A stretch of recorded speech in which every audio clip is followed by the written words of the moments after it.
Yeah, good on you. There we go. All right. That's better. There, thank you. Here I'm pointing at you like you've been muted or something. This is Shiny Side Out with Dave and... Mackie. Thank you. Coming to you live from Sydney, Australia on Revolution Radio. The station's website, freedomslips.com, has a ton of information. A chat room that we're in right now, believe it or not, and is FM and digital, and that means it's on air, online, and on your smart device. Search for Shiny Side Out on YouTube, Facebook, Blogger, and Twitter to like and follow us at shinysideout.net. You can find our show notes and all of the links we share with the chat room during the show. If you like, I said that last week. If you live in Kentucky, pick us up on FM. You might like Kentucky too. I mean, I like KFC, and it's my problem. I heard the 11 secret herbs and spices were revealed this week. Nothing secret or surprising about any of them. Well, okay. Way to keep a secret, guys. Yeah, that's it. I heard someone from KFC being interviewed, by the way, and he said, we just opened a packet. I don't know what's in it. It's just a packet. It comes in packets. If you live in Kentucky, pick us up on FM. Find WZZR 101.3 or anywhere else, and I do mean anywhere else, via tunein.com, web, Radio Central, receiver, mobile app, Freedom Slips Mobile, TalkStream Live, Stream Finder, internetradio.com, Radio Tuner, Radio Waves, radioonline.co, and they're the only ones that I found. There's more. Or you can get Shiny Side Out's own app. Just look for it on your preferred platform. Or at home on a Grace Tabletop digital radio if you like those.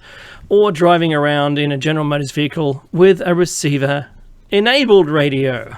All of these things are revolutions in radio. Buy a CD, we implore you to, of your favorite hosts' shows for either 2014 or 15, and use the website, the station's website, freedomslips.com, to find out more about that. It costs an extra $5 if you're outside of the US. But when you make a donation to the station, how's that for alliteration? If you do that, you can receive a gift in return. That's okay. Yeah, you don't really like it. That's all right.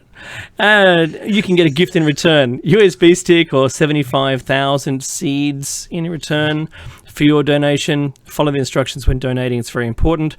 And take care to be informed of your country's customs laws. You may not be able to import seeds from another country.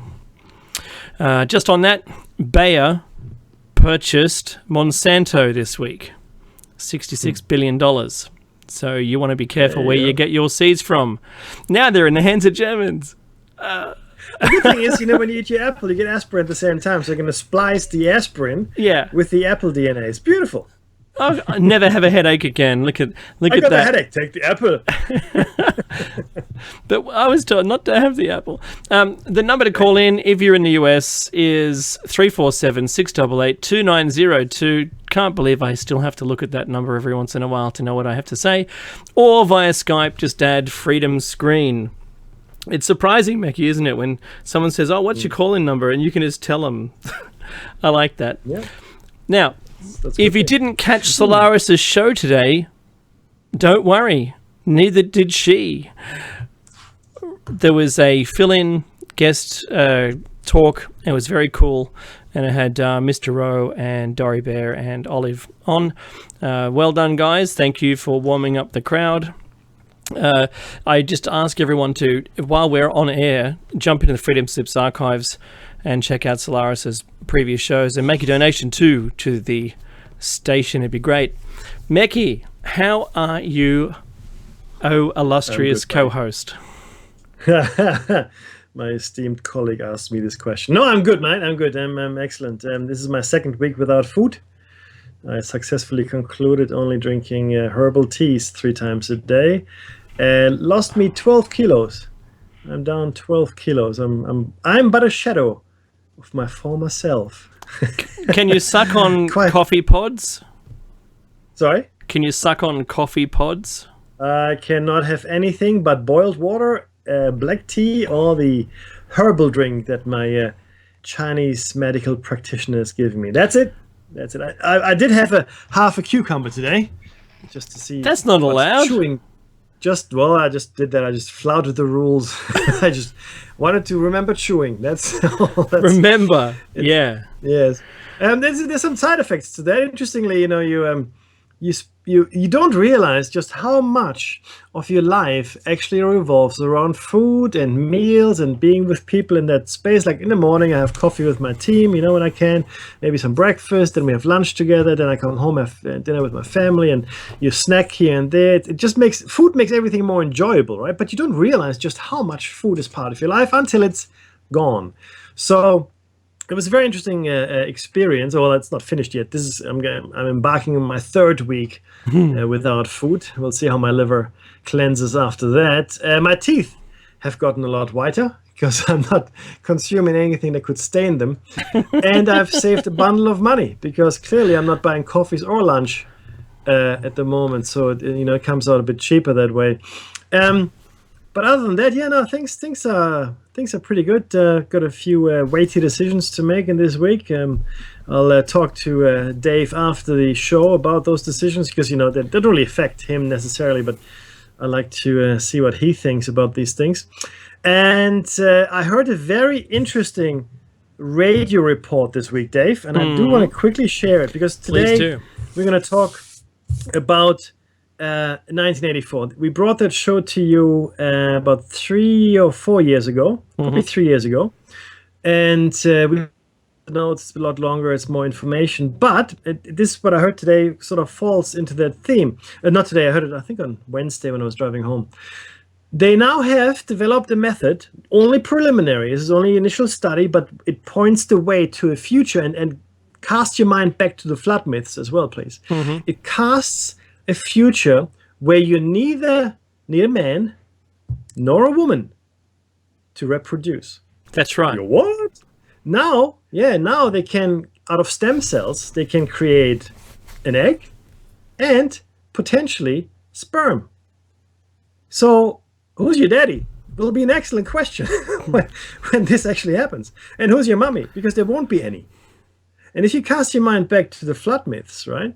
Is a couple of, or even three, might have mentioned the kickstarting of humanity, and some fell from trees and pots. This could describe some kind of laboratory setup where people are kept in some kind of artificial womb, if you will. But you no longer need a man and a woman. Well, sorry, soon, if the research keeps on going in that direction, and if it's there, it can be done. But Dave, that's a little frightening. They say, it's good for this and good for that. Yeah, it gives hope to people that can't have children. Sure, but how long until everybody figures out, hey, you don't need people at all. You don't need any people to have children. Let's just get rid of people altogether and start new. Isn't this part of the Matrix as well? Yes. Did they just reproduce humans for our body heat? Yeah. And that's right. It. There you go. That's pretty much it. Not good though. It's not good. Very bad. The other thing that I would imagine would happen is that there's an escalating. I mean, it's growing out of control, and disproportionate to the population's growth is the amount of people who are having issues with conceiving, and that those people are having to go in vitro and seek medical assistance to have children. Now, we don't. So far, the cause hasn't been announced. Whether they know it or not is another. It's irrelevant. But thinking about this, in all of the future predictions from any of the people who have claimed to have been abducted, when there's an information exchange in their recounts of their tales, they talk about the need for human. They study us. This is what they say. The Greys study us and need us for some genetic purpose. Now, they say that the greys were at some point in the past incapable of reproducing, or had done so like we're about to do. Go down the path of not needing to have a pair of parents, and then it sort of vanishes. It vanishes. The ability to vanishes from the genome once that's done. So then you'll always need science to perpetuate the culture. Isn't that an extraordinary thing, Meki? That came from some nearly 40 years, actually it was 40 years ago, those claims of the future, and that they're trying to help their own civilization. Think about this. If we go down that path, look what we did. I'm going to cite an example. It's a bit out there as an example, but you might understand, dear listener, and that is the golden staph virus. Did we make it in a lab? No, we made it in hospitals. How do we make it in hospitals? By letting it outbreed our ability to kill it. Okay? Yeah. So what I'm saying is, I'm trying to extrapolate this is to that as this is to this. And that is that we, by going down this path, and I read the article, the medical article on this experimentation that they've discovered that they don't need either parent, and in this example they used a male, not needing a female to reproduce. And I thought that was an extraordinary beginning. It's a moment in time, isn't it? This is that moment. And you made a comparison to 1984 as well. Yeah, look, we're at the precipice of what could be the next age of humanity, right? We've gone through, the Bronze Age, Iron Age. We've got all the ages: Industrial Age, Dark Age, whatever. The Renaissance. Oh, the Dark Ages. Now we are what we call in the modernity, like in the modern times, whatever that means. And now we are moving beyond probably the human scope. Already, we're moving toward a cybernetic organism. It's not a bad thing, guys. I mean, the thing is this: if you're blind and you're being given, artificial eyes, if you're deaf and you're given artificial ears, this is all good, right? It's all good. The question is, where do you stop, right? I mean, how far will this augmentation go?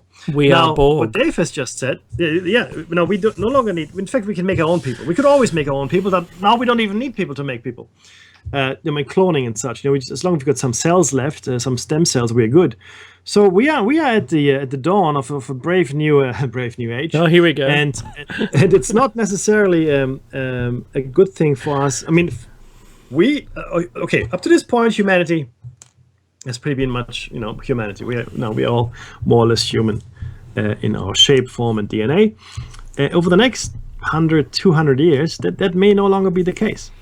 That may no longer be the case. We may very well now become a hybrid species. And I'm not just talking about the technological modifications we could have, extra memory or artificial limbs or whatever. No, but we could have our genes spliced with other species, right? Mackie, I don't like getting my fingers freezing in the cold. So maybe if I use some fish oil or something, some DNA from a fish, then I can produce a blood that doesn't freeze. How's that sound? Well, that's exactly right, and it'll always be for the better. It will always, it's good. It's good. Yeah. Until we reach a point where we look back in mythology, where we have winged horses, where we have winged lions, where we have half man, half horse, half man, half goat, and so on and so forth. Now, this is no longer merely a fantasy. It is no longer merely a fantasy, and maybe, just maybe, it's a memory of something that actually happened in the dim and distant past. Because the thing is this: knowledge is there to be discovered. Like the reality exists. There it is, right in front of you. It's up to you how much of it you discover. The problem is that we don't stop.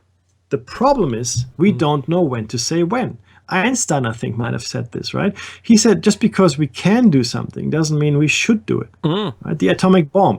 Okay, we know how to build nuclear weapons. Should we? Well, clearly we should not. but we do.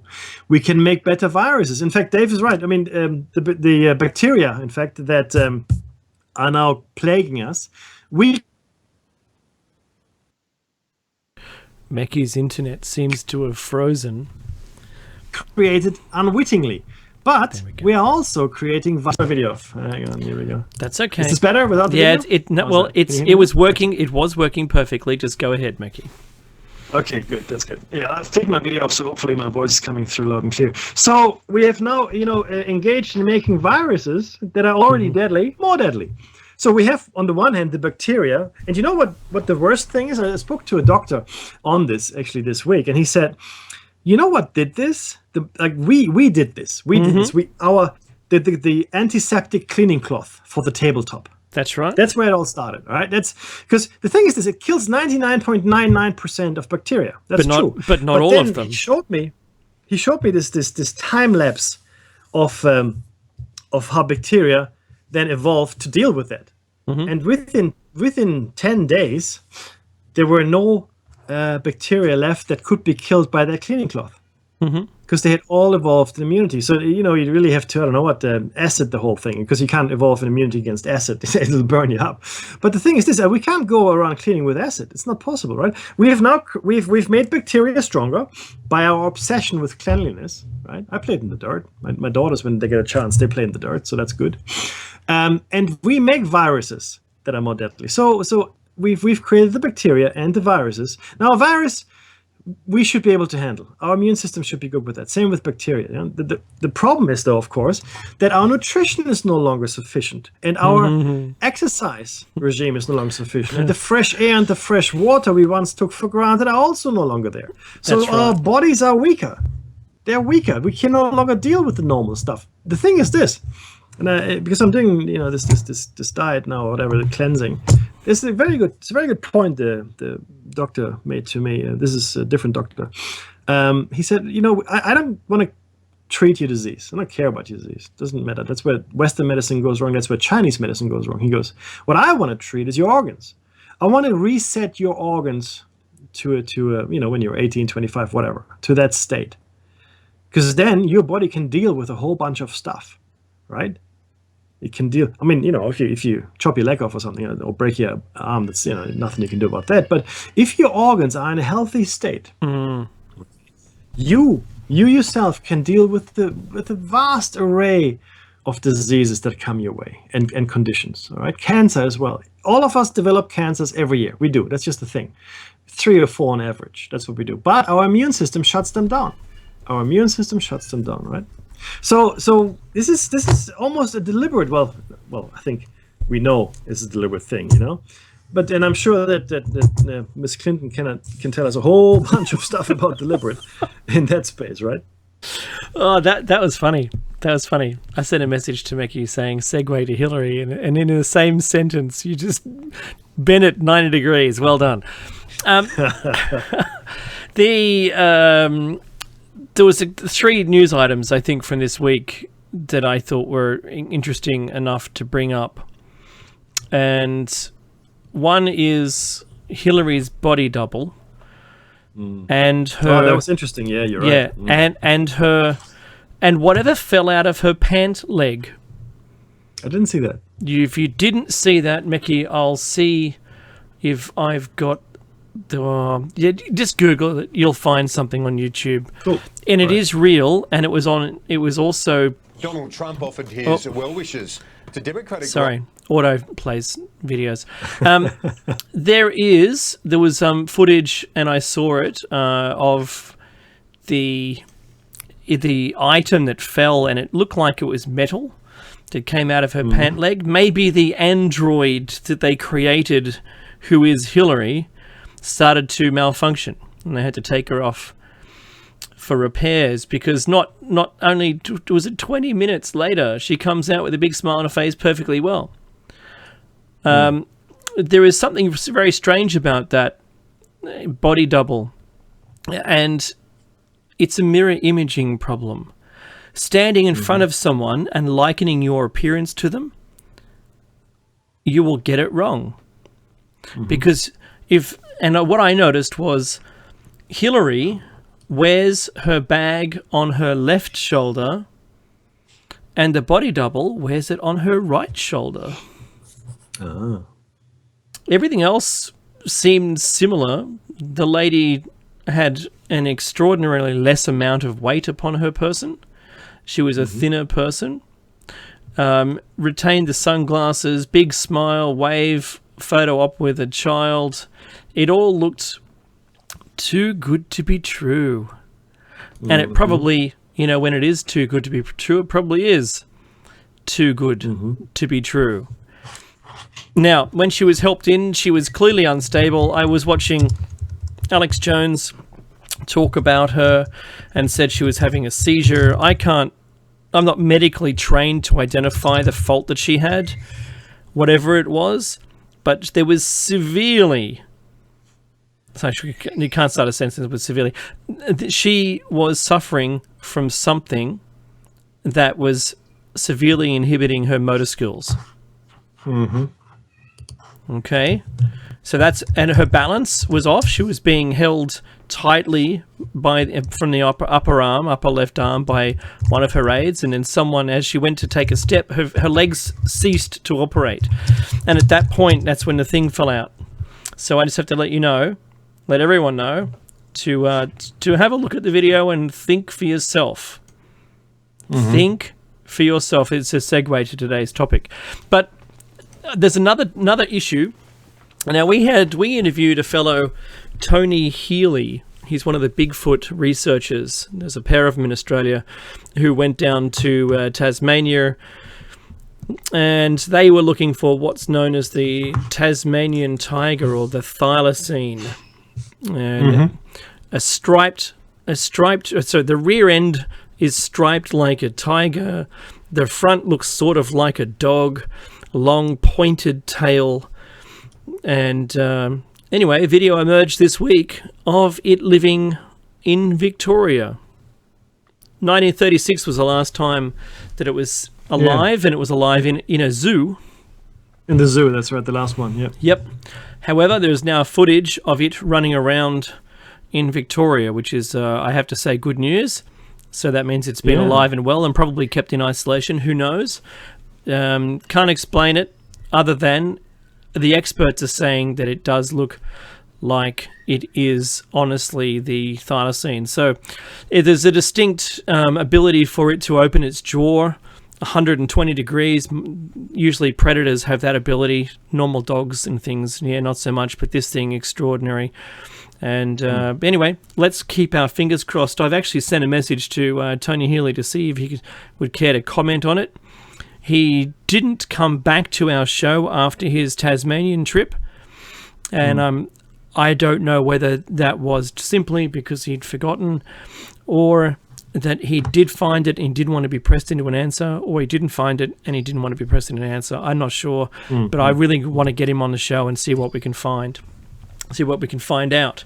Since this video has come to light, it's pretty damning evidence that it really does exist. So, good for you, thylacine, for living through the period of humans and our craziness.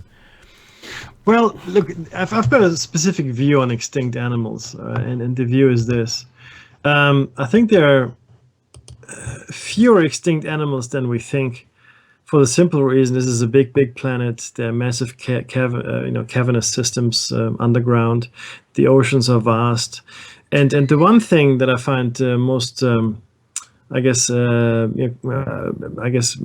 confirming in my belief is the fact that for 65 million years, there wasn't a single fossil of the coelacanth. Right? So clearly, people believed it extinct. Now it's quite happily swimming around the Indian Ocean. So I think they're very well maybe in remote, and there still are remote areas, guys. I mean, think about your life for a second. Just think about your life for a second. You don't really go outside and camp a lot, unless you're a camping guy, right? But even then, you may stay close to the beaten path.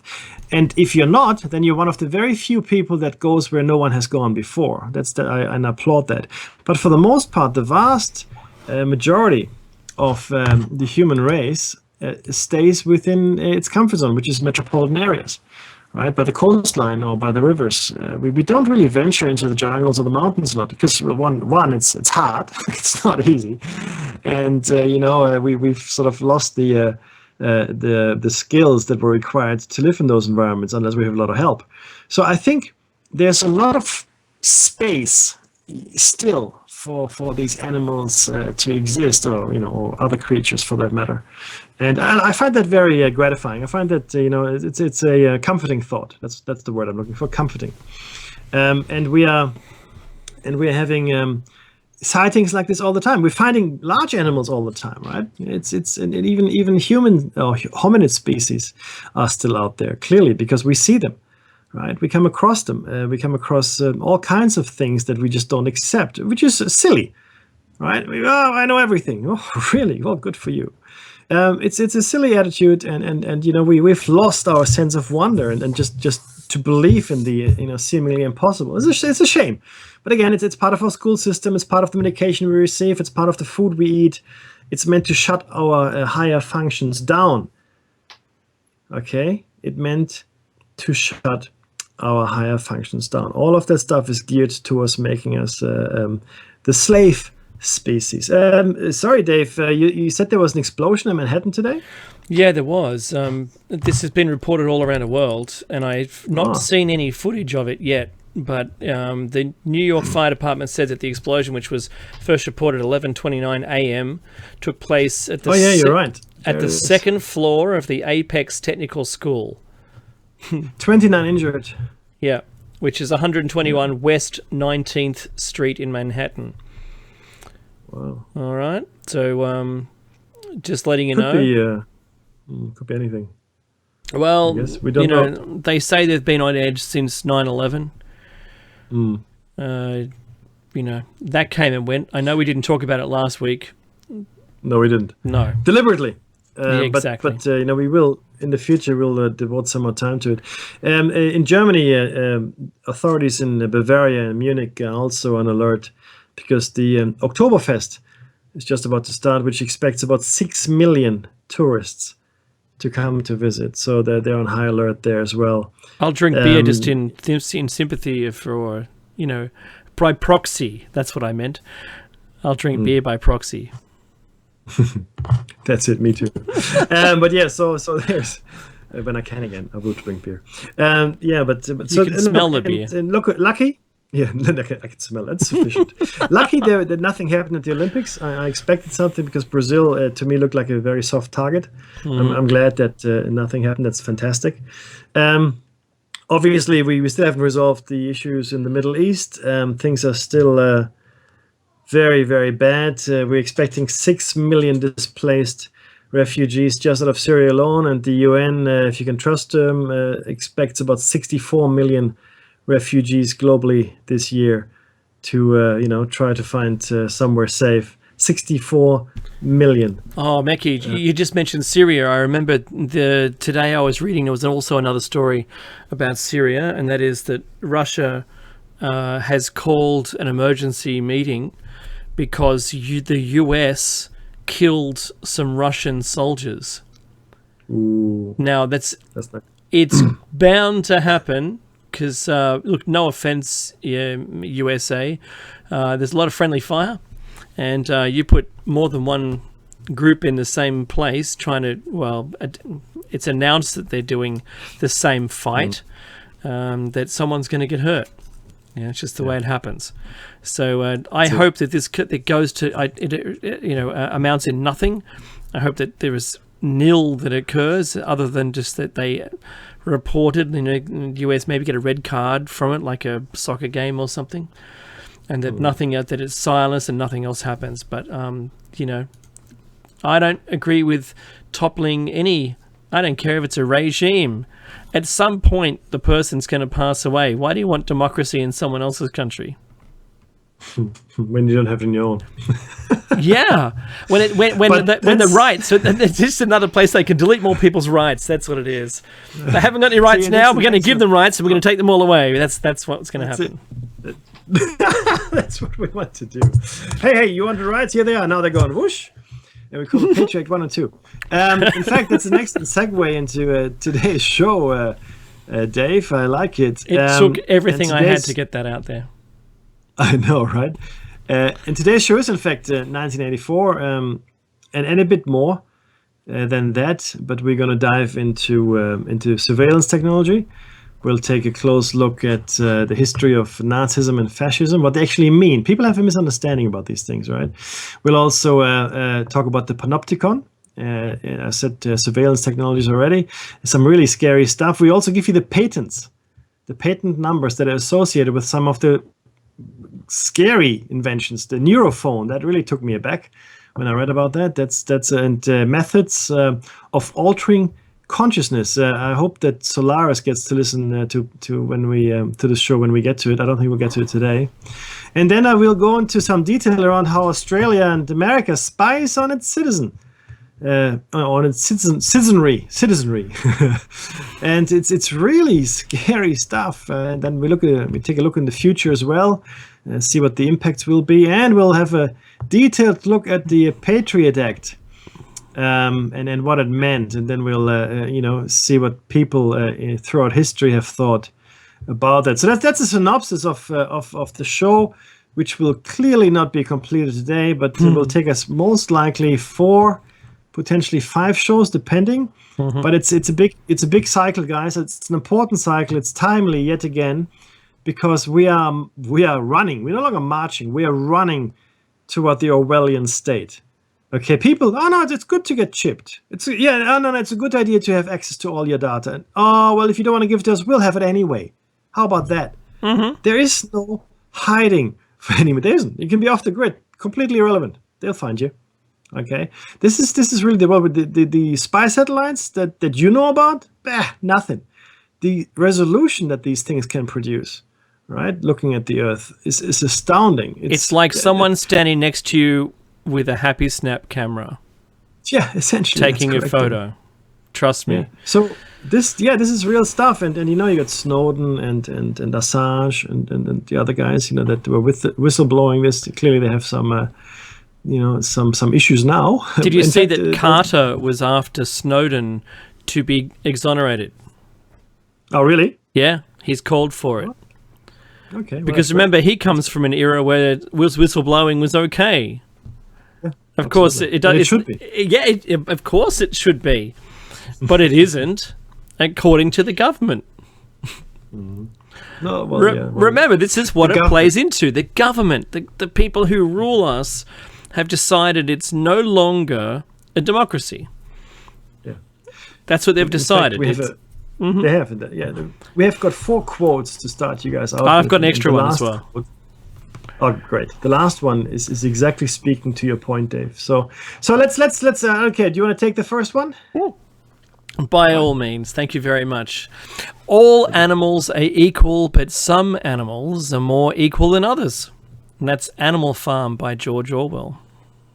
I love that book.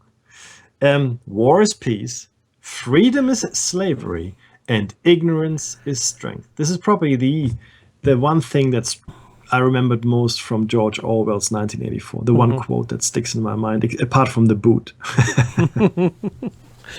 If anyone's seen or has had the ability to see the movie 1984, there's a quote at the beginning during the credits, and it reads, "This is a story of the future, not the future of spaceships and men from out of other planets, but the immediate future." And this is the warning that he was giving us. This book was the warning. The guy is a champion. He saw this coming. Yep.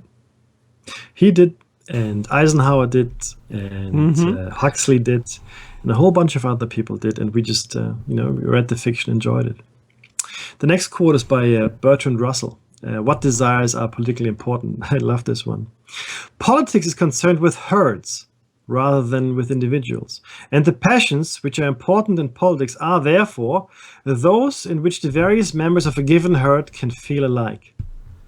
That is so true, sheeples.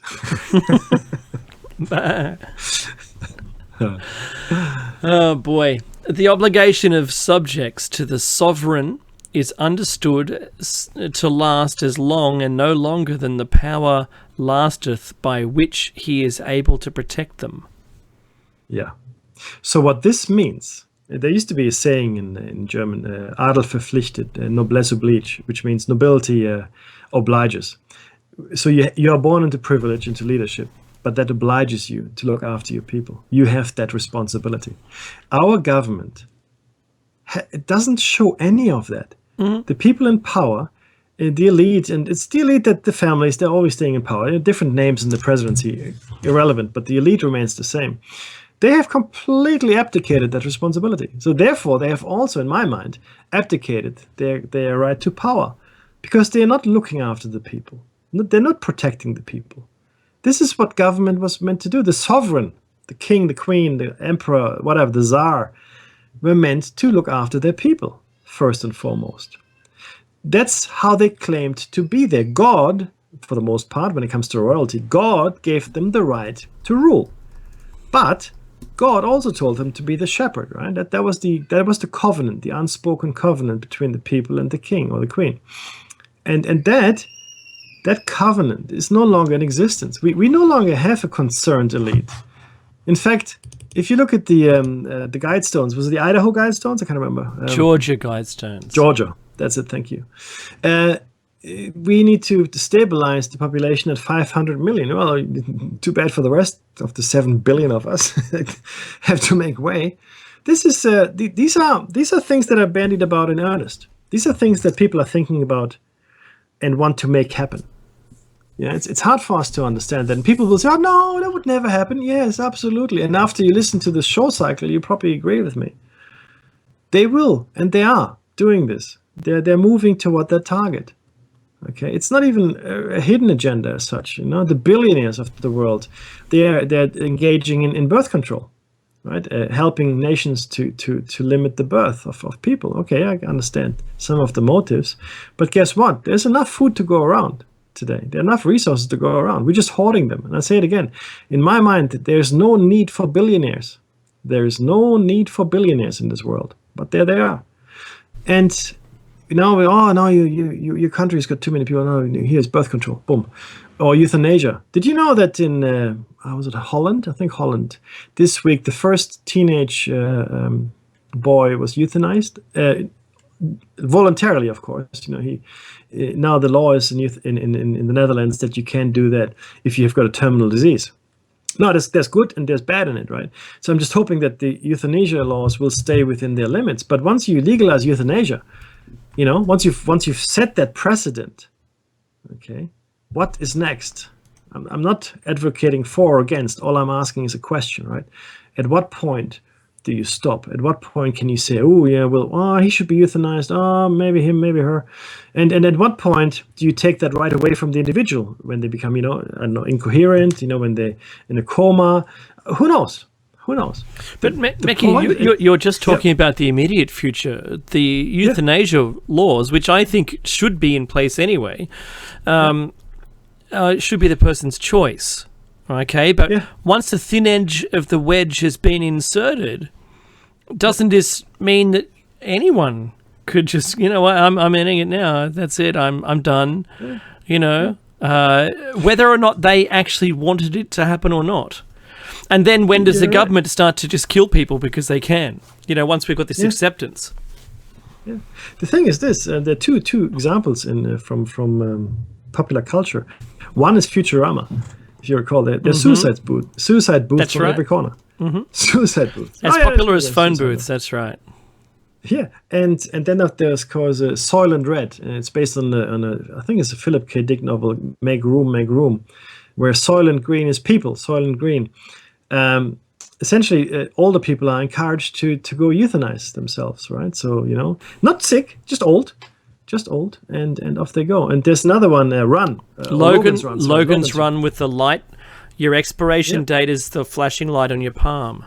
Yeah, and I think it's the age of 30 at that point you get killed. Yeah, 30. So 35, he escapes. Yep, that's right. Yeah. But it's a 70s science fiction movie. I think, or 60s or 70s. I urge you to watch or read the stories, if you will. So Soylent Green and Logan's Run, both very good stories. Well, where did the products from the death go? It went to feeding the population. Yeah, Soylent Green, like a chip. It was like a chip, like a cracker. And then in the end he screams, "Soylent Green is people," yeah, it is. It is. So the this is it's anyway. The But yeah, Matrix, that's where Matrix, we're heading. Mickey, the Matrix again. The dead fed the living. Well, yes, that's right. That's exactly right. They're being they're being recycled. Remember when you die in your pod, they recycle you, and that's then put into the feeding tubes That's right. for the rest of the That's pod right. people. Yeah. Perfect system, if you will. But we do want to talk about 1984, the novel, as well, because I think it's interesting, and you will find a lot of, I hope, similarities or parallels in our present situation. Mickey, the first thing here in the quick intro is the image, Big Brother, and as the face is watching you. Remember that we've talked at length about what does that mean? Just being told that someone's watching you, thinking that someone's watching you. Isn't that prison where there's no walls? The panopticon, yes. That's right. Exactly. And we will talk about that as well. But you're right, yeah. It's the panopticon. You will behave. It's a self-regulating behavioral modification, meaning you behave because you think someone is watching you. That's why you behave. It's really interesting. And I've said this before, it's one of my favorite examples. A traffic light. Why do you stop at a traffic light? Right? There's no cameras. Let's assume there are no traffic cameras. There's no punishment. But you stop at a traffic light. There's no one there to tell you to stop except for the light. There's a colored light that tells you to stop, and you follow it. If you really think about that, that's actually insane. But no, there we are, and we have been taught now, and well, I want to say conditioned to do that. I mean, red is stop. Red is stop. Right? Boom, stop. Green, you can go.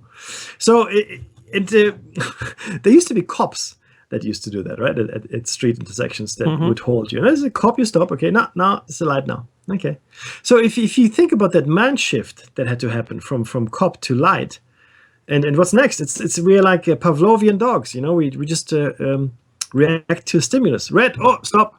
Green, oh, go. Even if there's nobody in the road, most people will just stop and wait till it's green. You could see for miles, maybe. In Australia, roads you can see forever. And you just stop and wait until it goes green. Same with pedestrians, probably less so because we'd have jaywalkers and so forth. But in a car, no, you follow the traffic rules, which is, of course, you have to these days. But it's just the shift from following a person's directions to a light pole. So now, that's where we're at. But Mickey, that's right. That's the panopticon. Think about how much data is being collected, and we'll go into depth, but I want to just, on the same traffic light, now that your smartphone is streaming your location wherever you are to a centralized server, for instance, like, say, Google Maps, we can take advantage of it knowing that the people in front of us aren't doing the speed limit, they're going under the speed limit, and so it turns up yellow, and we can have an avoidance on there. So if there's a traffic snarl where it goes red, direct me around the traffic snarl. That's awesome. Yeah. But what isn't awesome is one day Google data will be sent to the police if you're doing over the speed limit. If you decide on a road that say no overtaking double lines, that you decide to do a U-turn on it, you could be fined. You could be fined. Thinking about the possibility of the big data process. Now, they'd be at a time when the traffic light was red, and they'd be at a time when its telemetry said you went through the traffic light when it was red, just by joining the bits of data together. Yep. That's all it takes. And that's what we've accepted. We've accepted this telemetry. Yes. By not, the thing is, by agreeing to it. We've hit agree on the EULA, which is, 100 pages long, which no one will ever read. And those that do are frightened to death because they own everything. And this is the thing, though, right? This is the key thing. You can actually do away with the police force. Again, the panopticon, right? They don't need any police force. Only the threat or the thought of a police force is sufficient, because all the data, like Dave said, especially with the big data, and I'm in the business of that. I'm in IT. Dave is in IT. We understand big data and the power it has. Right now, we've like officially we've only scratched the surface, but I'm sure the governments and so forth and the elites are using this data extensively already.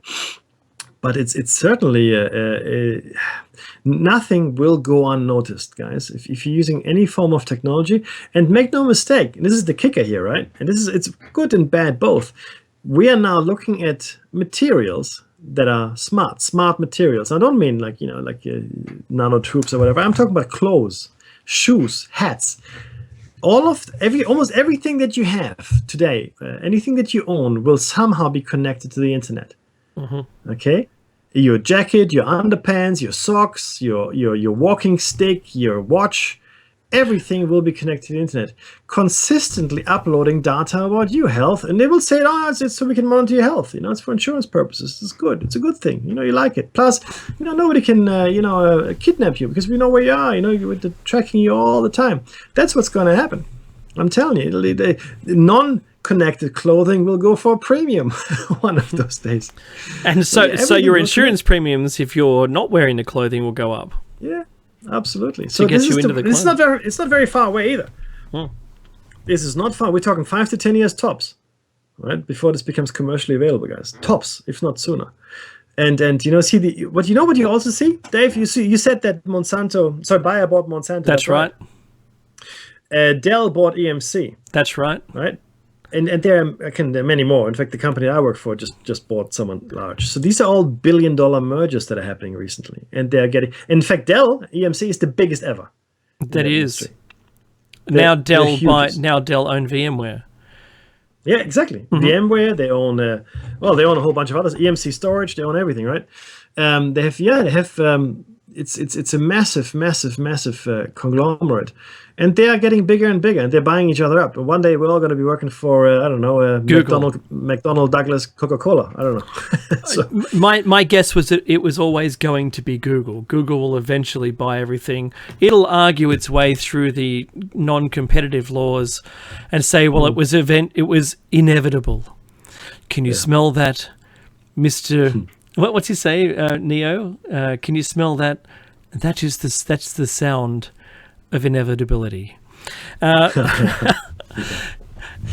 it's the sound of inevitability. That's right. That's the sound. How can you smell it? That was the Morpheus quote.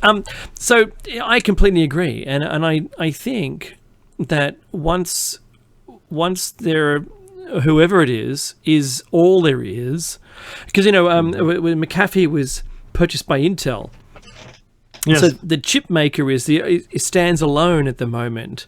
It's not far before that is a Google-owned company, I think, and then Google and Dell, because Dell don't make its own chips; it's all Intel, and I think that they'll all get revolved up into one. And my prediction a long time ago is there would be one computer system, one company that eventually only ever be one company. Mm-hmm. That's very likely, and that's it. That's very likely. Yeah, because you think about everything else, Meki. Our industry here, the media is now being bought up. There's only 6 owners on the planet. For all we know it's one industry because remember the clip on YouTube where they all say the same thing exactly. Yeah, exactly. I mean, seriously, guys. It's okay to buy yourself something, a little something at Christmas. Hilarious stuff. But in its proof, the proof is there, and so all of these conglomerates and the multi-billion-dollar companies. Before, Meki, I was making a joke with some friends this week about the Bayer, purchase of Monsanto, and everyone in our side of the media is all against Monsanto and the genetically engineered everythings that they produce. And we laughed about that at the beginning of the show, at the top of the show, about, you could have whatever you wanted, really. I mean, I liked that winged lion that you mentioned. Whoa, awesome. But I can make a unicorn for my daughter and she'll love me for the rest of my life, right? So, but the joke I made, and it's going to sound terrible, but it isn't. It was a joke, and it was. Now, Germans have got back genetic engineering, and that was my joke. And it fell to a flat audience at lunchtime at work, and I thought, oh, that's bad audience. And how does that feel now, right? Yeah. That's what I mean. So this was the largest chemical company purchase on the planet. Yeah. 66 billion. What do you think is going to be the outcome? What could possibly be? You're not really just buying a competition.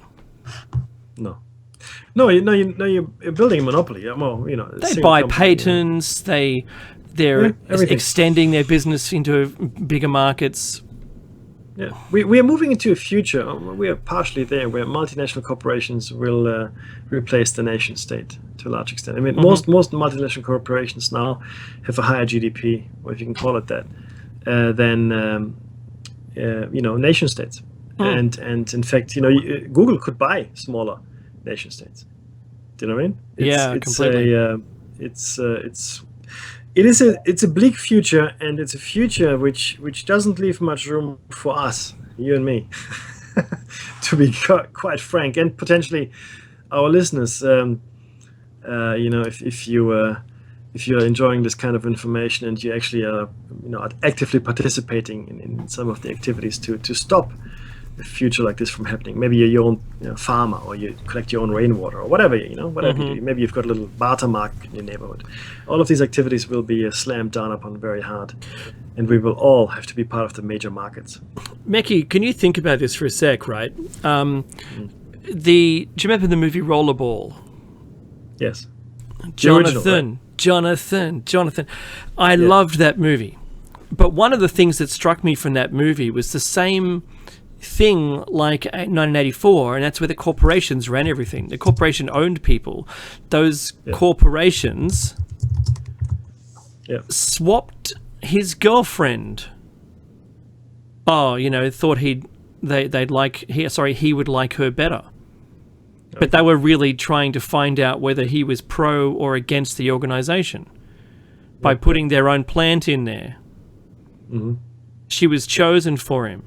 And I thought that for a second, and that when I was a kid, I went, they can't do that.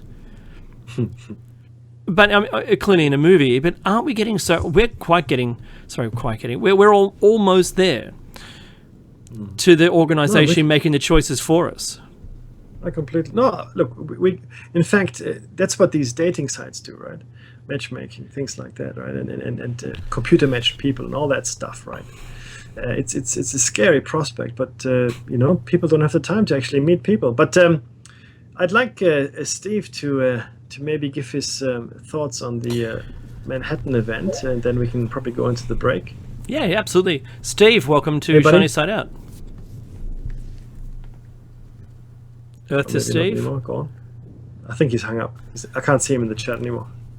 Oh. Okay, no worries. Good on you. We'll get you back after the break. So, guys, look, don't go away. We will. The break is imminent. It'll be up on us any moment. Don't go away. We will talk about 1984. We'll talk about the novel a bit in case you're not familiar with it. I do highly recommend it as a good read. You'll read it fast. It's a very good read. Similarly with Brave New World, it's another read I would suggest you undertake. I think we've got. They're very similar. Steve. They're very similar. Yep. Steve, go ahead. What is your take on the Manhattan incident? Okay, so in context, I don't know how you guys covered it before, but in context, there's a series of events that occurred today that was in my awareness spectrum. The first of which is that there was an airstrike in Syria by America that hit Assad forces, but this was at a site that was supposed to be the first establishment site for Russia in their part of the agreement of how they were going to assist in giving relief, which did include having a military establishment to protect the aid. Mm-hmm. So, therefore, this attack, I believe, was there to cease Russia from getting a backdoor into Syria that was so blatant that America just violated its own peace agreement that it just made this week to stop Russia from moving in, and they gave no excuse for it and just told the UN, yeah, we did it. But let me tell you how much that doesn't matter, that we broke the law. And then went into their intent of trying to save people that were suffering under the hand of ISIS, which was supposed to be Russia's responsibility as per the ceasefire agreement. Therefore, the UN has been busy. Then in Lower Manhattan, not close to the UN, there's the pipe bomb goes off. But in between these two New York events, in Washington, D.C., they were covering the Congressional Black Caucus in politics. And the reason why this matters is that I don't know precisely when the bombing happened, but it was reported first by CNN, and CNN did not report it until about 3 minutes, if that, after the president had finished his remarks, which sounded grim and desperate under composure, in my opinion. So, in the Congressional Black Caucus, they completely ignore the fact that the leader of the Congressional Black Caucus is a guy who is apparently maybe about 25% or less like black, and he just looks like a white guy. He just looks like a Democratic white guy. He's a congressman from North Carolina. This white guy. Peter. Sorry, Steve, that's the break. There's the break. We'll have to cut this short. Sorry, guys, don't go away. We'll be back after the break. Donate if you can. Donate. Listen to Supporter Radio. Thank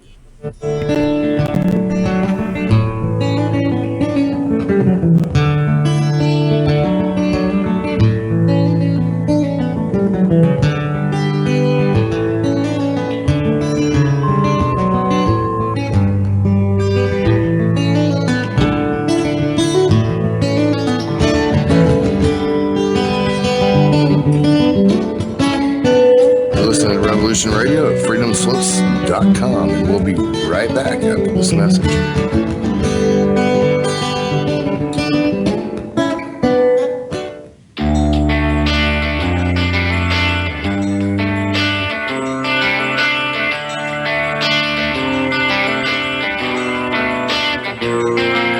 This is Thomas, a.k.a. a Mad Painter. I'd like you to join me Monday nights, 10 p.m. Eastern Standard Time for Open Canvas. Don't forget to bring an open mind. Yes, folks, that's right. Bring an open mind to an open canvas. Again, that is Monday nights, 10 p.m. Eastern. UFOs to government corruption. This is Revolution Radio, freedomslips.com. You don't need to expect us. We're already here.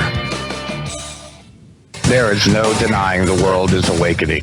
We see it in the global uprisings and demonstrations of the people around the planet and the new way of thinking and living that is arising naturally within each one of us and our communities. I have been a major player in this global shift and movement for over 20 years and have helped tens of thousands of people around the world change their lives and find their voice in order to help create the paradigm change we so desperately need. Join me here at Revolution Radio on the Just Bernard Show every Tuesday at noon Eastern Time for 2 hours of powerful interviews and discussion with some of the most influential visionaries of consciousness, alternative media, and suppressed knowledge. We promise to reveal the real matrix and empower your human experience.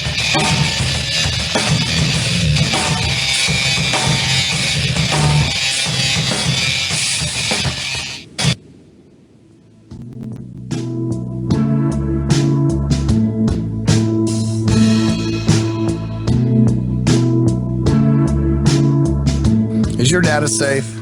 Do you have the necessary information to assist you in confidently living through just about any survival situation? Is survival and gardening, off-grid living, medical knowledge, or even natural or man-made EMPs on your list of personal concerns? You have your documents and your personal information in a safe place in your hands where you know where it is. Well, check out our preloaded EMP-proof thumb drive. Over 3 gigs of survival documents and how-tos, plus the USDA offline food preservation website, and much, much more, including a surprise bonus we just can't tell you about here. With plenty of room left over to store your most important documents. Imagine if a megavirus or a computer failure took out your bank, or all the banks for that matter. Are your banking records safe in your hands? So when they get things fixed and repaired, you can say, hey, look, this is what I had. You have it. I want it back. Is your personal data safe? Family records, addresses, phone numbers? Well, squeeze on over to freedomslips.com. Yes, that's www.freedomslips.com. Click the banner on the homepage for the EMP-proof bullet drive to get the full scoop of everything that we offer. So, folks, keep your data safe for your peace of mind. Revolution Radio, freedomslips.com. You don't need to expect us. We're already here. Ladies and gentlemen, can I please have your attention? I've just been handed an urgent news story, and I need all of you to stop what you're doing and listen. On the go? Still want to listen? Don't have one of those fancy phones with too many buttons. Don't know what an app is? Or you don't even care? Well, we got you here at Revolution Radio. Now you can dial in 24/7 to listen to our shows. We have a number for Studio A and Studio B, and best of all, it's free. Don't forget, carrier charges for your cell phone provider may apply, though, so check with your cell provider to make sure. So ready? Here you go. Get a pen. Here's the number. Studio A is 712-432-6958, and Studio B is 716-748-0112. Thank you very much for listening to Revolution Radio, freedomslips.com, the #1 listener-supported radio station in the world. The opinions expressed on this radio station, its programs, and its website by the hosts, guests, and call-in listeners or chatters are solely the opinions of the original source who expressed them. They do not necessarily represent the opinions of Revolution Radio and freedomslips.com, its staff, or affiliates. You're listening to Revolution Radio, freedomslips.com, 100% listener-supported radio, and now we return you to your host.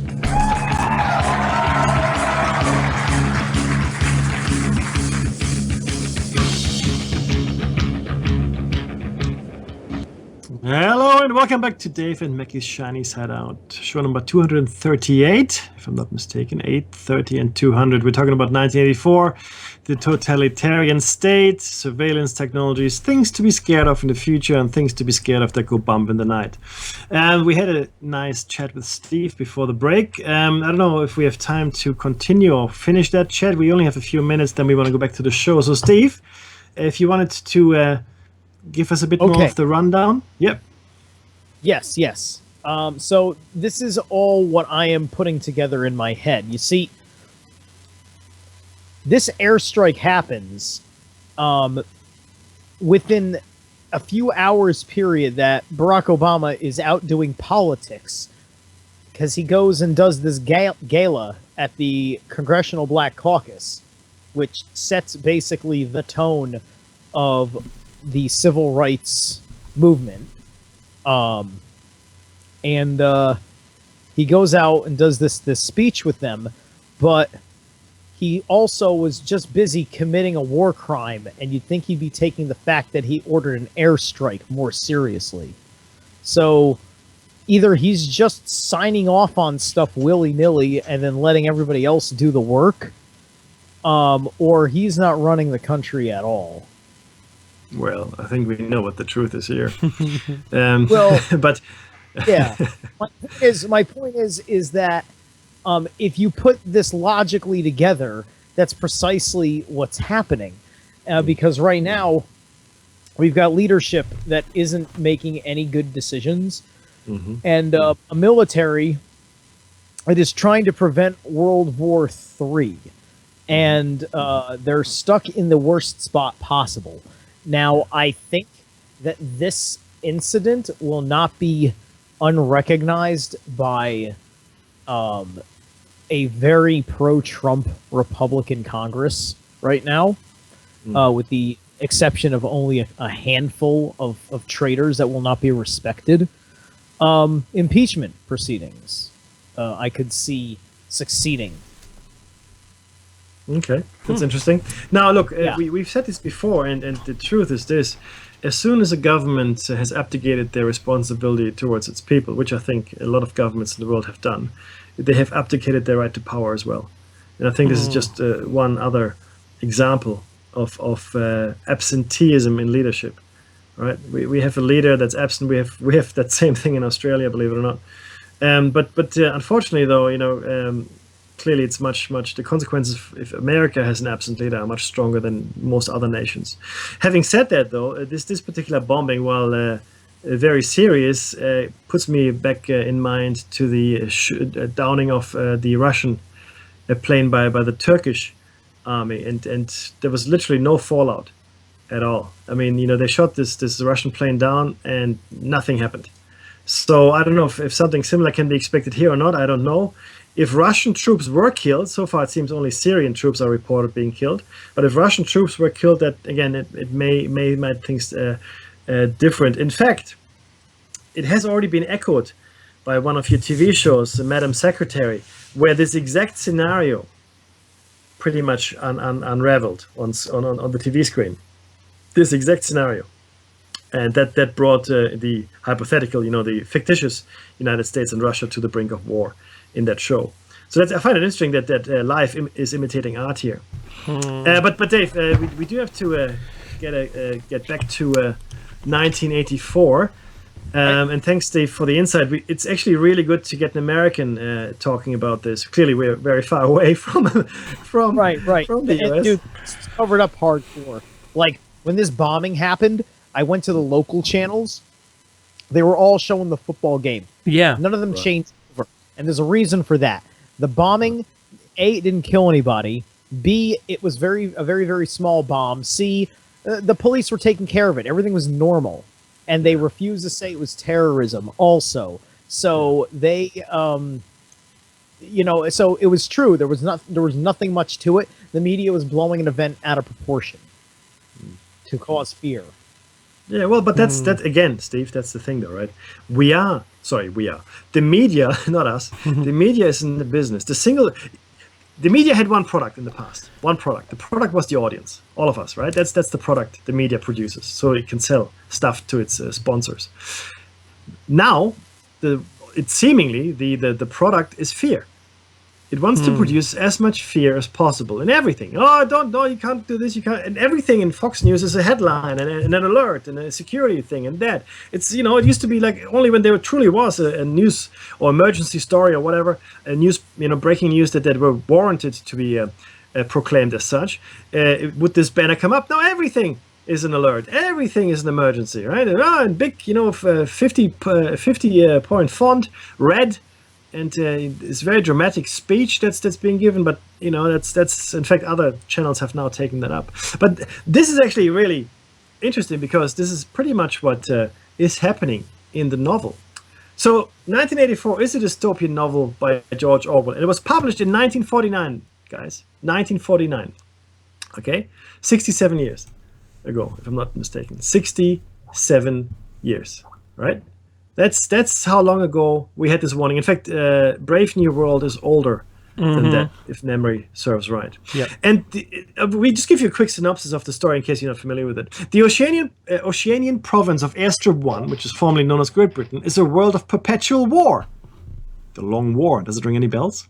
Omnipresent government surveillance and public mind control dictated by a political system euphemistically named English Socialism, INGSOC, under the control of a privileged inner party elite that persecutes all individualism and independent thinking as thought crimes. Their tyranny is headed by Big Brother, the quasi-divine party leader who enjoys an intense cult of personality, but who may not even exist. Big Brother and the party justify their rule in the name of a supposed greater good, Dave. The protagonist of the novel, Winston Smith, is a member of the Outer Party who works for the Ministry of Truth, the Mini-True, which is responsible for propaganda and historical revisionism. His job is to rewrite past newspaper articles so that the historical record always supports the current party line. That just sounds like it. That's a line out of Fox News. Right. Smith is a diligent and skillful worker, but he secretly hates the party and dreams of rebellion against Big Brother.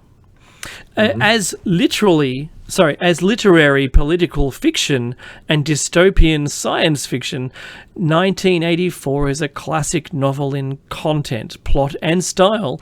Many of its terms and concepts, such as Big Brother, doublethink, thought crime, news speak, Room 101, telescreen, 2 + 2 = 5, these are all quotes from it, and Memory Hole have entered everyday use since its publication in 1949. Moreover, 1984 popularized the adjective Orwellian, which describes official deception, secretive surveillance, and manipulation by the past. Of the past by a totalitarian or authoritarian state. Now, I just wanted to say, we've mentioned this twice, totalitarian, and just if you don't know what that is, it's of or relating to a centralized government that does not tolerate parties of differing opinion and that exercises dictatorial control over many aspects of life. Number 2, exercising control over the freedom, will, or thoughts of others. Authoritarian, autocratic. Now, I've mentioned quite a few times that we've gone into an autocracy. It's very similar to authoritarian, and it's very similar to totalitarian. The autocratic or autocracy is basically where we just do whatever they say. It's a single place of thought. And you can see how similar all of these things are. And if you were to place your, put the pin on the stick the pin in the tail and donkey game, but in fact you've got all of these words around and you have to choose which one your current government is, I wonder where you'll put your pin. Yeah, in fact, the best example, overt example of a autocratic regime is China. It's all centralized. I mean, you might call it communist. It's not. It's not really communist anymore. Okay, it is completely autocratic. We do have a number of definitions which you might not be familiar with, and I'm thinking we should go through them, Dave. Yeah. Before we get to the panopticon. So let's start with Dave has already explained in broad strokes what totalitarianism or the totalitarian state means. Essentially, it's a term used by political scientists to describe a political system in which the state holds total authority over the society and seeks to control all aspects of public and private life wherever possible. So it's being micromanaged, essentially, right? If you're going to micromanage work, my condolences to you. The concept of totalitarianism was first developed on a positive sense in the 1920s by the Italian fascists. We're going to explain fascism as well. The concept became prominent in Western anti-communist political discourse during the Cold War era. In order to highlight perceived similarities between Nazi Germany and other fascist states on the one hand, and Soviet Communist Party states on the other. Aside from fascist and communist movements, there have been other movements that are totalitarian. The leader of the historic Spanish reactionary conservative movement, called the Spanish Confederation of the Autonomous Right, declared his intention to give Spain a true unity, a new spirit, a totalitarian polity, and went on to say, democracy is not an end but a means to the conquest of the new state. When the time comes, either Parliament submits or we will eliminate it. Oh my goodness me. So the etymology of these words, the notion of totalitarianism, a total political power by state, was formulated in 1923 by Giovanni Amendola, who described Italian fascism as a system fundamentally different from conventional dictatorships. The term was later assigned as a positive meaning in the writings of Giovanni Gentile, Italy's most prominent philosopher and leading theorist of fascism. It just doesn't sound like it's a good thing, does it? Fascism. No, I don't No, know. I don't know. It's ingrained in me. He used the term totalitario to refer to the structure of goals of the new state. The new state was to provide the total representation of the nation and total guidance of the national goals. Representation and guidance. He described totalitarianism as a society in which the ideology of the state had influence, if not power, over most of the citizens. Meki. According to Benito Mussolini, whom we all know, he was hanging from a lamppost by the end of it, this system politicizes everything spiritual and human. And this is a quote. He said the following: "Everything within the state, nothing outside the state, and nothing against the state." That probably describes totalitarianism the best. As an example, he stated that we must finish once and for all with the neutrality of chess. We must condemn once and for all the formula chess for the sake of chess, like the formula art for art's sake. We must organize shock brigades of chess players and begin immediate realization of a 5-year plan for chess. Okay. Oh my goodness. So everything is politicized, guys. Everything is politicized. And what about fascism? Yeah, what about fascism? Yeah. What about fascism? Fascism was a form of radical authoritarian nationalism that came to prominence in early 20th century Europe. And we have to maybe explain why that is. In the early 20th century, we had just dealt with World War I, with the massive economic fallout, the collapse of the German Empire and its economy, the Treaty of Versailles, the global economic crisis, the stock market crash. It was ripe. People in times of crisis go to extremes. If everybody's doing okay, everybody's a moderate. Trust me. Oh, no, we don't want to change things. Just be moderate. If everybody is having a hard time, they will gravitate to the left or the right spectrum of the political world, right? So they will either be communist or fascist or nationalist or whatever, but they will look for someone to blame, and they will look for strong answers. For a solution. They want a solution. Correct. And a strong leader can provide that solution for you. Follow me! Into the abyss! Influenced by national syndicalism, the first fascist movements emerged in Italy around World War I, combining elements of left-wing politics with more typically right-wing positions, in opposition to communism, socialism, liberal democracy, and in some cases, traditional right-wing conservatism. Although fascism is usually placed on the far right on the traditional left-right spectrum, fascists themselves and some commentators have argued that the description is inadequate, and I probably would agree. Fascists sought to unify their nation through a totalitarian state that promoted the mass mobilization of the national community and were characterized by having a vanguard party that initiated a revolutionary political movement aiming to reorganize the nation along principles according to fascist ideology. Dave?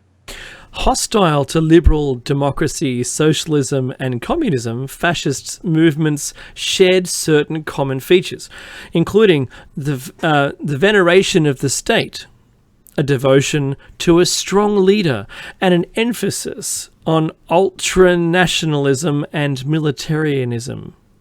Oh, that'll do.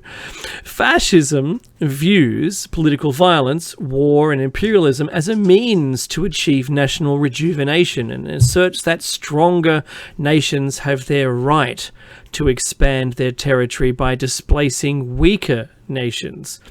Fascist ideology consistently invokes the primacy of the state. Leaders such as Benito Mussolini in Italy and Adolf Hitler in Germany embodied the state and claimed indisputable power. Fascism borrowed theories from terminology from and terminology from socialism, but applied them to what it saw as the more significant conflict between nations and races rather than class conflict, and focused on ending the divisions between classes within the nation. Its advocates a mixed economy with the principal goal of achieving, what the hell is that? Autarky? Autarky. To secure national self-sufficiency and independence through protectionist and interventionist economic policies, fascism supports what is sometimes called third position between capitalism and Marxism or Marxist socialism. Mickey, when I hear each one of these descriptions, we're so close, are we not? Well, How close are we to this? You're right. And Brexit is probably one of the sparks that comes to mind here. But the more we globalize, and you can call this the global crisis if you want, the more people start looking inward. The more people, I mean, you look at the voting patterns of people today. They're drawn to the extremes. Yeah, the moderate middle is missing out now. Right? That's right. They're really I'm going to build a wall. To vote for build a wall. Yeah, exactly. Protect what you have against the rest of the world, because people fear. And look, but the thing is this: there's truth to that, and I'll tell you why. What we're seeing with globalization has led to an erosion of the health and well-being of many economies around the world, Europe, America, Australia. We have taken our jobs, our industries in some cases, and put them in countries where we pay cents in the dollar for equivalent labor. Right. So the multinational corporations, which don't really have any allegiance to anyone, state, they're making money, right? They're making money, and they're making money in hand over fist. In fact, it doesn't actually matter anymore, even if the company is viable, as long as the share price keeps going up. So, and this is the next step, really. You know, where you're just manipulating a company to increase the share value. It's a travesty of what capitalism or even a market economy should look like. You know, I mean, nobody seems to care anymore that products are now inferior. You know, we're living in a throwaway society. We used to build things that lasted forever, or a long time anyway, right? Nobody wants to build things like that anymore. I'm going to say, if you go into the backyard shed where all the tools are kept, of your grandparents, those tools are still good. Think about going down a store to buy some tools to work in a yard today, and in 5 years, they're broken. Unless you pay an arm and a leg for it. You can still buy the products that will last you, but you have to pay through the nose. And it'll be really expensive. So, look, following World War II, few parties have openly described themselves as fascist, though. And in the term, and the term is more usually used pejoratively. Pejoratively. Yeah, that'll do. By political opponents, though, and this is a downplaying.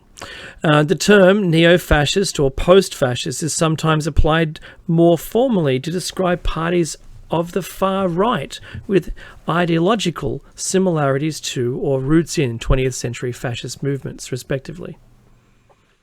Which brings us to the etymology of the actual word fascism. The term fascismo is derived from the Latin word fascis. And the fascis, if you're familiar with history and the Roman Empire, well, it's not fascis, it's fascis. It was, in fact, the fascis consisted of a bundle of rods that were tied around an axe. And if you've seen the drawings of ancient, Roman soldiers and so forth, you would have seen this. And it was an ancient Roman symbol of the authority of the civic magistrate.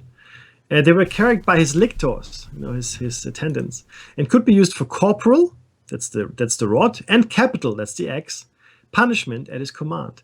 The word fascism also relates to political organizations in Italy known as fasci, groups similar to guilds or syndicates. And in fact, this is the interesting the symbolism here. The symbolism of the fascist suggests strength through unity. Well, you can break a single rod quite easily, a branch, you can break it over your knee. The bundle is very hard to break. So there is strength in unity. Similar symbols were developed by different fascist movements. For example, the phalange symbol is 5 arrows joined together by a yoke. Again, the idea is there is strength in unity. So if you're a part of a herd, chances are you're stronger than by yourself, and that's true, but it's also dangerous thinking at the same time. Which brings us to Nazism, or National Socialism, or in German, Nationalsozialismus.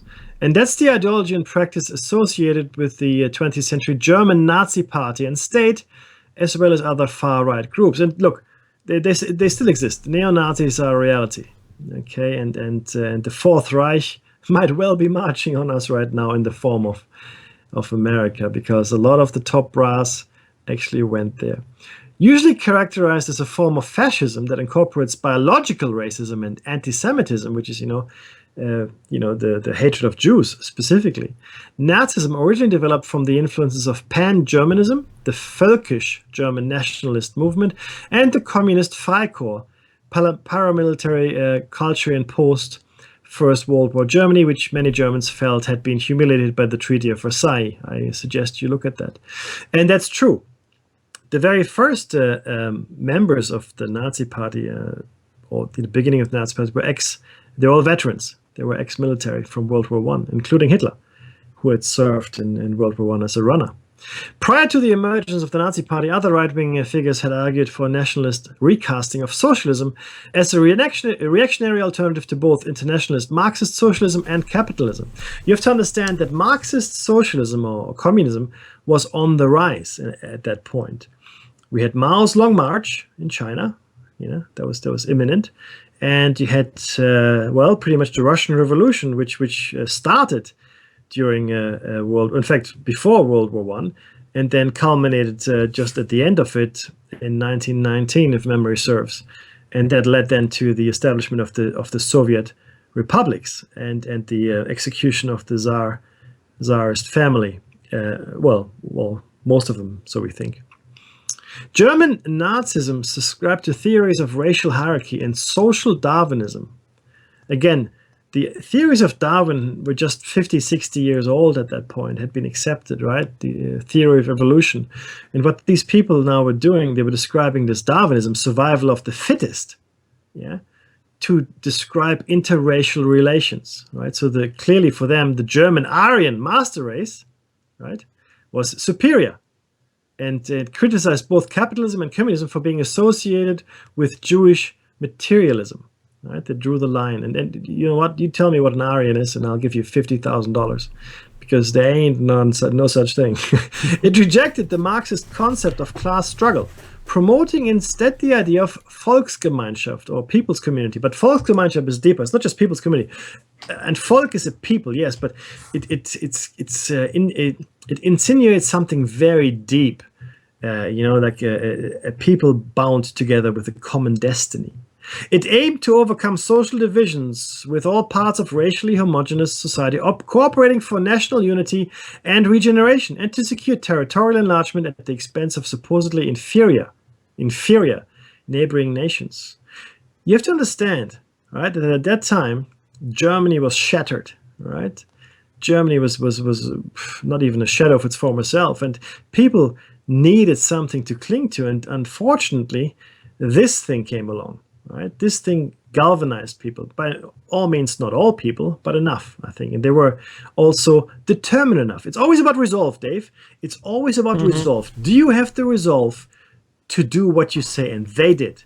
They had the resolve. There were battles in the street. My grandmother told me.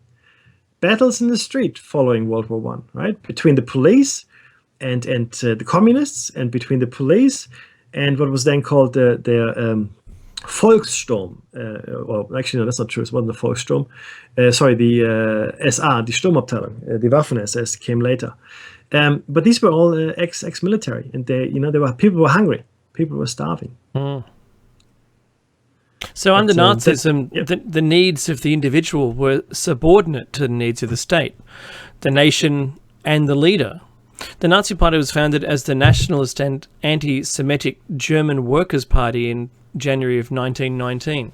By the early 1920s, Adolf Hitler had become its leader and assumed control of the organization, now renamed the National Socialist German Workers' Party.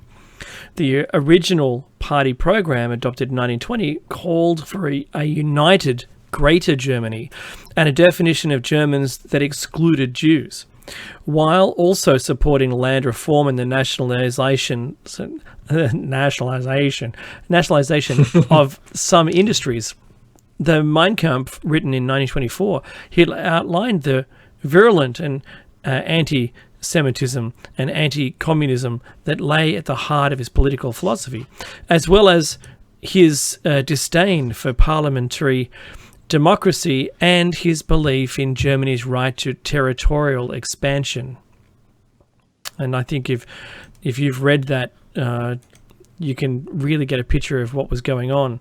In 1933, the support of more traditional right-wing conservatives, Hitler became Chancellor of Germany, and the Nazis gradually established a one-party totalitarian state under which Jews, political opponents, and other undesirables, in inverted commas, elements were marginalized, harassed, and eventually imprisoned and exterminated. Once in power, Hitler, that's Hillary. Hey, Mr. Hitley. No, Hitlery. Hitler. Yeah.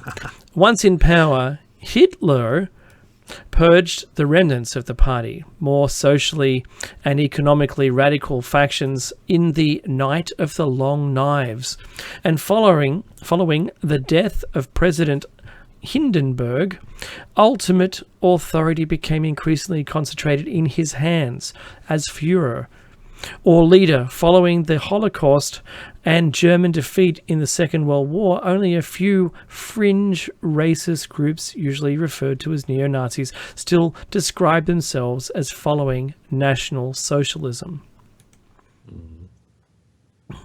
The full name of, and this is the etymology of the party, Nazi. Why Nazi? What's it short for? Essentially, the full name in German of that party is Nationalsozialistische Deutsche Arbeiterpartei. Nationalsozialistische Deutsche Arbeiterpartei, which means National Socialist German Workers' Party. The shorthand Nazi was formed from the first two syllables of the German pronunciation of the word national, Nationalsozialistisch. Which brings us, guys, to the panopticon. But we needed to go through this definition of terms because we will be using them throughout. And it's important not to be under any misconstrued understandings of these terms. It's very important to be very concise with your language when you speak about things, right? So when we say totalitarian, you know what we mean. When we say authoritarian, you know what we mean. Nazi, fascism, different but similar. The key differentiator, I think, with the Nazis is the racial or the social Darwinistic component, which postulates that some branches of humanity are more superior than others. We know that we know clearly that is not the case. Nonetheless, if you go by external criteria, you can make a case for at least separation. You can separate people into different categories based on what they look like. In Rwanda, insanely, it was height that was the main differentiator between Hutus and Tutsis. Hutus and Tutsis. The height, all black, but one was shorter on average than the other. Go on, sorry. It's astounding. It really is astounding that we're still, I thought we'd come through all of this and I thought we'd become more accepting, but we're seeing once again in our media the polarization of the planet against particular people's, their beliefs and their choices. And it's not exactly the same, but I'm watching it occur again. Yeah. Look, and it's human nature is what it is, right? And in times of great uncertainty and strife and fear. But that's the war on terror, Mackie. Well, that's exactly what it is. If they'd stop telling us there was a war on terror, wouldn't we all get back to it? Yeah. But that's the thing. Now it's the long war, right? In fact, a war on terror can never be won. You can't win a war on terror. Who are you fighting? You're fighting an idea, or you're fighting a resolve. The resolve is to hurt us, whatever, right? To terrorize us. So you can't actually win that war. So we are in 1984 terms in a world of perpetual war. That's what we right. are. we've arrived. But some of us still have the faculty of critical thinking, and not that it matters much. And if in fact if you become too critical, you will soon disappear, as we'll learn later. But there's another element that is needed for this to work, which is the panopticon, which we spoke about. And the panopticon is a fantastic concept. It's a building designed. It's a building, but it's more than a building. It's a concept. A building designed by English philosopher and social theorist Jeremy Bentham in the late 18th century. The concept of the design is to allow watchmen to observe, opticon, all, pan, inmates of an institution without their being able to tell whether they're being watched or not. Like two-way mirrors, for instance. Yeah, exactly. That's exactly right. Yeah, absolutely. The name is also a reference to Panoptes from Greek mythology. He was a giant with 100 eyes and thus was known to be a very effective watchman. The design consists of a circular structure with an inspection house at its center, from which the managers or staff of the institution are able to watch the inmates who are stationed around the perimeter. Bentham conceived the basic plan as being equally applicable to hospitals, schools, sanatoriums, daycares, and asylums, but he devoted most of his efforts to developing a design for a panopticon prison. And it is his prison which is most widely understood by the term. Bentham himself described the panopticon as a new mode of obtaining power of mind over mind in a quantity hitherto without example. Elsewhere, he described the panopticon prison as a mill for grinding rogues honest, Dave. Wow. The conceptual history. In 1786 and 1787, Bentham travelled to Khrushchev in White Russia, modern Belarus, to visit his brother Samuel, who was engaged in managing various industrial and other projects for Prince Potemkin. It was Samuel, as Jeremy later repeatedly acknowledged, who conceived the basic idea of a circular building at the hub of a large compound as a means of allowing a small number of managers to oversee the activities of a large and unskilled workforce. Jeremy began to develop this model, particularly as applicable to prisons, and outlined his ideas in a series of letters sent home to his father in England. He supplemented the supervisory principle with the idea of contract management, that is, an administration by contract as opposed to trust, where the director would have a pecuniary interest in lowering the average rate of mortality. The panopticon was intended to be cheaper than the prison of his time, and as it required fewer staff. Allow me to construct a prison on this model, Bentham requested to a committee for the reform of criminal law. I will be the jailer. Meki. You will see that the jailer will have no salary, will cost nothing to the nation. As the watchmen cannot be seen, they need not be on duty at all times, effectively leaving the watching to the watched. It's like a reversal of who guards the guardians. This is who watches the watched. They do themselves. According to Bentham's design, the prisoners would also be used as menial labor, walking on wheels to spin looms or run a water wheel. Yeah, you're hearing this right. He envisioned a hamster park for the prisoners. They're going to be in I'm serious, a little hamster wheel. That's right. Okay, this would decrease the cost of the prison and give a possible source of income. Again, everything can be driven down to the profit motive in the end. It is astonishing to me that that this was actually seriously considered. And in fact, you know what? In a way we are there. In a very strange, odd way, we are there. We have this prison now, even though not physically, it's more in our mind, but there it is. It is there.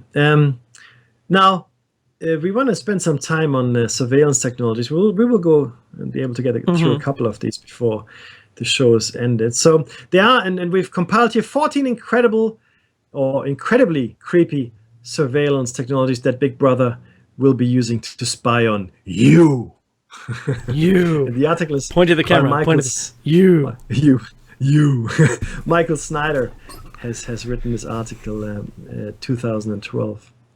Most of us don't think much about it, but the truth is that people are being watched, tracked, and monitored more today than at any other time in human history.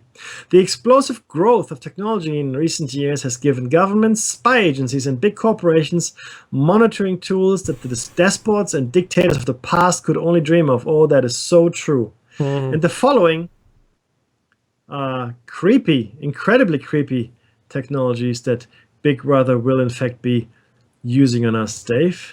Number 1 of 14, pre-crime surveillance cameras. A company known as BRS Labs has developed a pre-crime surveillance camera that can be supposedly determined if you are a terrorist or a criminal even before you commit a crime. Well, authorities are taking this technology quite seriously. In fact, dozens of these cameras are being installed at major transportation hubs in San Francisco. In the latest project, BRS Labs is to install its device on the transport system in San Francisco, which includes buses, trams, and subways. The company says it will put them in 12 stations with up to 22 cameras in each, bringing the total number to 288. The cameras will be able to track up to 150 people at a time in real time and will gradually build up a memory of suspicious behavior to work out what is suspicious. Wow. Imagine all the false positives. That is not good. That is not good. But hey, that's the world we live in. Ha! The next is capturing fingerprints from 20 feet away. 20 feet away, that's what's at 9 meters, Yeah. something like that? Yeah. That's significant. That's amazing. Can you imagine someone reading your fingerprints from 20 feet away without you ever knowing it? This kind of technology is already actually here, according to Popsky. Gaining access to your gym or office building could soon be as simple as waving a hand at the front door. A Huntsville, Alabama-based company called ID Air is developing a system that can scan and identify a fingerprint from nearly 20 feet away. Coupled with other biometrics, it could soon allow security systems to grant or deny access from a distance, without requiring users to stop and scan a fingerprint, swipe an ID card, or otherwise lose a moment dealing with technology. Current ID Air's primary customer is the military. That's a shock. But the startup wants to open up commercially to any business or enterprise that wants to put a layer of security between its facilities and the larger world. Well, that would be every enterprise. A gym chain is already beta testing a system. No more using your roommate's gym ID to get in a free workout, right? So a lot of these sneaky ways of getting something for free are going to be gone unless you take your roommate's hand with you. And IDEA's founder says that at some point this technology could enable purchases to be made biometrically. Your hand. Using fingerprints and irises as unique identifiers rather than credit card numbers and data-embedded magnetic strips or even RFID chips. Forget chipping. That's so old school. That's old. Forget being chipped. Yeah, it's old school. That's so 2000. Yeah. It's so yesterday, Dave. Think about this. I use my fingerprint to unlock my phone to make my phone a credit card because it's got the credit card NFC chip in it. So if I'm just stacking my goods onto the conveyor for it to be beeped on its own, it could read the fingerprints from the stuff that I've purchased and just go straight into the bag. You could bag it on its own. That's it. Done. That's right. Boom. Yeah. Yeah. Number 3 of 14. I think it's still 14, isn't it? Number 3. Police all over America will soon be driving around in unmarked vans looking inside your cars and under your clothes. That's a pretty hideous job. There won't be many takers on that one, I'll tell you. Using the same porno scanner technology currently being utilized by the TSA at the US airports. American cops are set to join the US military in deploying American science and engineering's Xena backscatter vans or mobile backscatter radiation X-rays. These are what TSA officials call the amazing radioactive genital viewer. That's a quote. I didn't make it up. No. Now seen in airports around America, ionizing the private parts of children, the elderly, and you. Yes, you. These porno scanner wagons will look like regular anonymous vans, except for all the aerials on top, and will cruise America's streets, indiscriminately peering through the cars and clothes of anyone in range of its mighty isotope cannon.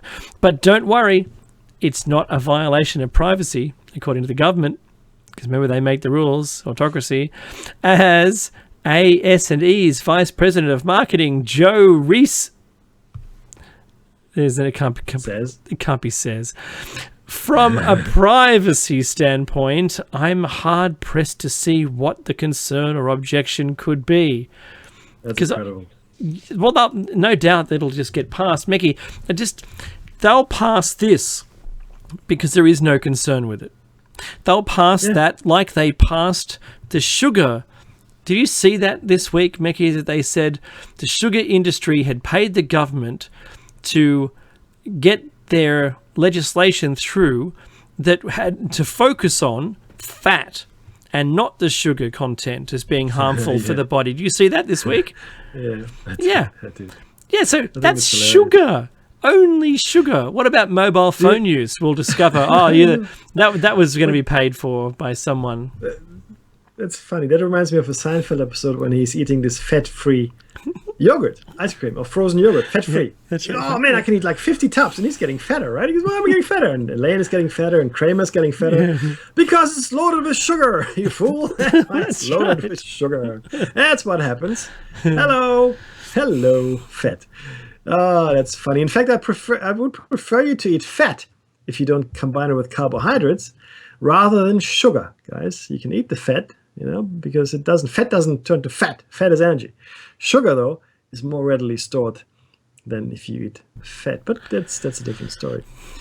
Hijacking your mind. That's a whole different chapter on its own, different show. But let's see what they have to say here. The US military literally wants to be able to hijack your mind. There's nothing new here. The theory is that this would enable US forces to non-violently convince terrorists not to be terrorists anymore. We can all sing Kumbaya. But obviously, the potential for abuse with this kind of technology is extraordinary. Really? The following is from a recent article by Dick Pelletier. This is now I'm quoting from the article. The Pentagon's Defense Advanced Research Projects Agency, DARPA for short, wants to understand the science behind what makes people violent, and then find ways to hijack their minds by implanting false but believable stories in their brains with hopes of evoking peaceful thoughts. We're friends, not enemies. Critics say this raises ethical issues, such as those addressed in the 1971 sci-fi movie A Clockwork Orange. I suggest you watch this. Interesting. Which attempted to change people's minds so that they didn't want to kill anymore. Advocates, however, believe that placing new plausible narratives directly into the minds of radicals, insurgents, and terrorists could transform enemies into kinder, gentler citizens craving friendship. I want to be your friend. Scientists have known for some time that narratives, an account of a sequence of events that are usually in chronological order, hold powerful sway over the human mind, shaping a person's notion of groups and identities, even inspiring them to commit violence. And there's a link here to the DARPA proposal request in our show notes if you want to look it up. Now, if somebody implants, well, what essentially turns out to be bogus memories into your mind, I think there's total recall, massive. Yeah, absolutely. There's massive concern here. There's massive cause for concern. We should all be concerned. It is okay. Oh no, see, but this is the kicker, Dave, and this is how it always comes in. It comes in as a good thing. We're going to make criminals into model citizens. They're going to be Boy Scouts and selling cookies and things like that. But then you expand what you do. You make it, more. Look at the Montauk experiments, right? That's not good. Where universities were complicit with the CIA. to alter the minds of people, to remote view, to do all kinds of nasty things. Meki, do you remember that? Always. Do you remember that time you and me were in Tiananmen Square in front of those tanks? I remember it like it was yesterday. Just you know what I mean. And look, you'll no doubt at one point, if you were being programmed, you would no doubt run into someone who had the same memory as you. Oh, and that would be the bust out. That would be the bust out moment where you went, huh? But that was me. And you know there was only one person, and you go, but they go, no, that was me. I was the one there. And you go, you're just making it up. No, I've got photos. You know. Sure you do. Well, sure. And you both have photos, and you're both the one there. Yes. See, that's the kicker, though. And look, it's conceivable that this is an event that could happen in the future. And let's hope not. But look, I'll be honest with you, right? I don't know. Maybe you get another one in, Dave. You think? I think so. All right, go ahead. All right. So, number 5, unmanned drones in US airspace. We know this is true now. It's already true. They've already approved all the laws. Law enforcement agencies over the United States are starting to use unmanned drones to spy on us, and the Department of Homeland Security, you mean just an excuse to be able to spy on people, is aggressively seeking to expand the use of such drones by local authorities. And of course, one step more than that is they'll be able to kill people on command. That's right. Yeah? That's exactly right. All right. The department, because remember, before the Patriot Act, the US government was not allowed to spy on its own citizens. That all changed, people. The Department of Homeland Security has launched a program to facilitate and accelerate the adoption of small unmanned drones, blah, blah, blah. We know this. The $4 million Air-Based Technologies Program, which will test and evaluate small unmanned aircraft systems, is designed to be a middleman between drones manufacturer and the first responder agencies. Well, of course, that's where it starts. They're also talking about that here, being able to use a drone to throw a life preserver to someone who's drowning. You can get it out there in 8 seconds. They've proved it.